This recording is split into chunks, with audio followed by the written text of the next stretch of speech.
Allah Azza wa Jalla itu, Tuhan kita mengetahui apa yang kita butuhkan, Bapak Ibu sekalian. Allah sangat tahu, maka Allah turunkan hukum halal haram. Tujuannya untuk kebutuhan kita sebenarnya. Gitu kan? Kita harus tahu masalah ini. Baik, saya akan masuk kasih contoh misalnya. Bapak Ibu sekalian, pernah terjadi dialog antara seorang syekh di Damaskus, ibu kota Syria, dengan seorang pastor Katolik di sebuah ruangan luas. Di situ dihadiri oleh banyak mahasiswa Muslim sama mahasiswa Nasrani. Dialog agama nih, seperti biasa yang Ahmad Didat lakukan sama Dr. Zakir Naik lakukan dengan beberapa pastor-pastor. Yang jelas terjadi dialog nih. Naiklah si pastor ini ke atas podium membuka pembicaraan mengatakan, kalian umat Islam ini melarang pengikut kalian untuk menyembah berhala.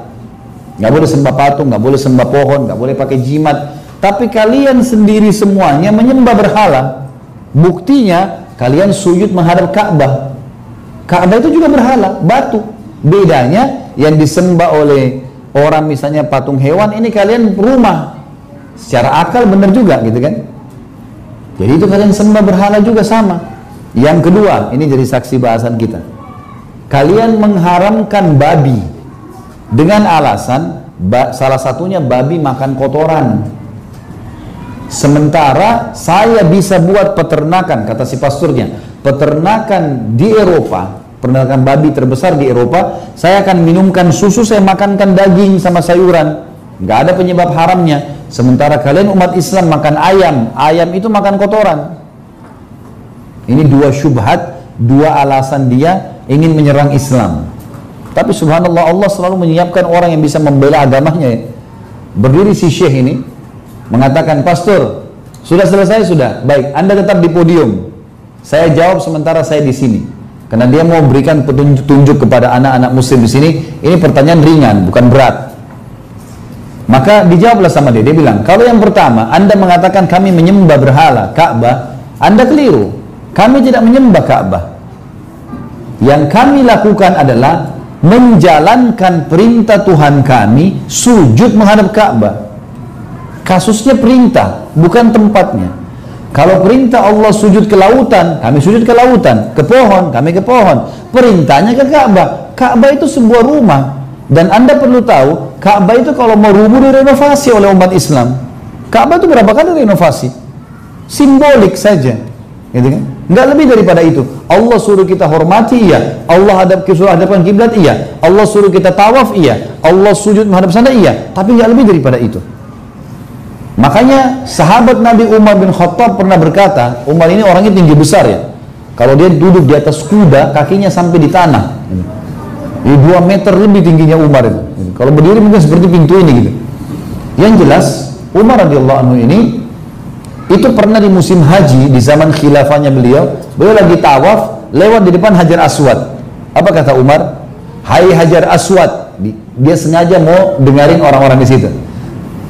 Demi Allah, kalau bukan saya melihat Rasulullah SAW mencium kamu, saya tidak akan menciummu, karena saya tahu kau hanya batu biasa. Maksudnya apa? Hajar Aswad Bapak Ibu hanya dicium titik, nggak lebih dari itu. Banyak orang kita, saya nggak tahu kalau di sini ya, tapi orang Indonesia ini kalau masuk Hajar Aswad, kopiahnya sekalian digosok-gosok.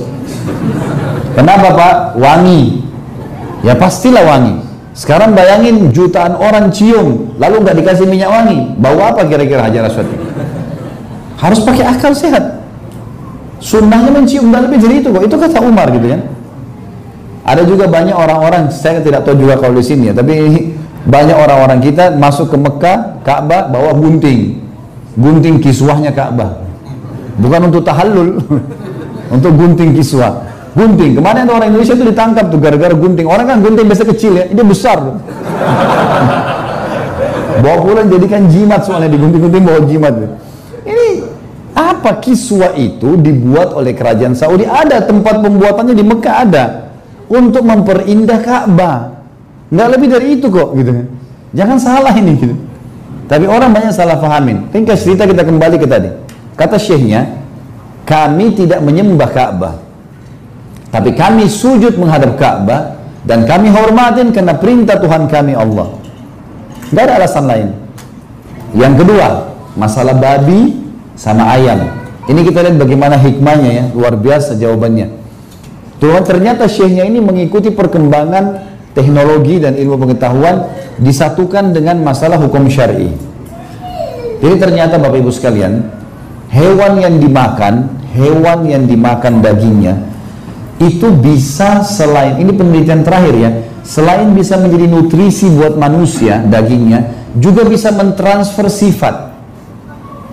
Jadi hikmah kenapa dalam Islam tidak boleh makan hewan buas, itu karena bahaya ternyata. Dagingnya bisa jadi nutrisi, bisa bergabung, tapi permasalahannya bisa menjadi buas juga orang itu.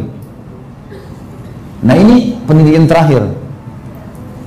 Teman-teman sekalian, kata syekhnya, sekarang masalah babi sama ayam ya. Kata syekhnya, coba panitia naikkan babi 3 ekor di podium dan juga ayam, tapi babi dulu 3 ekor ya, 2 jantan 1 betina. Naikin babi dulu. Nah babi ini Bapak Ibu sekalian punya sifat buruk nih. Apa sifat buruknya babi itu? Jadi babi ini kalau di alam manusia ya, kalau ada suami istri datang nih, kalau manusia, nah babi ini dia datang sama betinanya. Kalau ada jantan lain, dia saling merangsang dengan jantan itu. Jadi homo, dia langsang dulu jantan sama jantan. Siapa yang terangsang duluan, itu menggauli betina itu. Jadi misal dia rangsang jantan yang baru nih, nanti kalau terangsang lebih dulu jantan ini menggauli betinanya dia tunggu. Terus yang jantan kembali merangsang dia untuk menggauli betina yang sama. Ini sifat buruknya babi, berbahaya sekali. Jadi ternyata selain punya cacing pita yang mematikan, memang dia punya sifat itu. Orang kalau sering makan babi, kecemburuannya hilang. Nggak ada sama sekali cemburunya. Kata syekhnya, sudah lihat bagaimana perilakunya babi terhadap betinanya, dibiarin jantan lain menggauli betinanya depan matanya. Nggak lihat, turunin, naikin ayam. Kan tadi pastor kasih contoh babi sama ayam. Kata syekhnya, naikin ayam. Ternyata ayam ini jantan sama jantan, kalau ada 2 bersaing nih, yang menang akan dapat betina itu, dan betina ini akan dijaga sampai dia mati. Mana pernah ada yang bisa mendekati betinanya jantan tuh? Kalau di ayam dikejar sama dia, biarpun dia kalah tetap dia bertahan di situ, dia nggak akan tinggalin gitu kan. Kata syekhnya, inilah perbedaan dan perumpamaan antara kami dengan kalian. Kalian seperti babi itu, kami seperti ayam itu. Kan ada contohnya tuh. Karena kami dalam Islam punya mahram, istri saya, ibu saya, tante saya, saudari saya, anak saya perempuan tidak boleh sembarangan orang sentuh. Mau ada adabnya, datang akad nikah baru halal, kalau enggak boleh, gitu kan. Seperti itulah. Jadi Bapak Ibu sekalian, Islam datang memang dengan kemuliaan. Allah tidak memerintahkan sesuatu kecuali baik.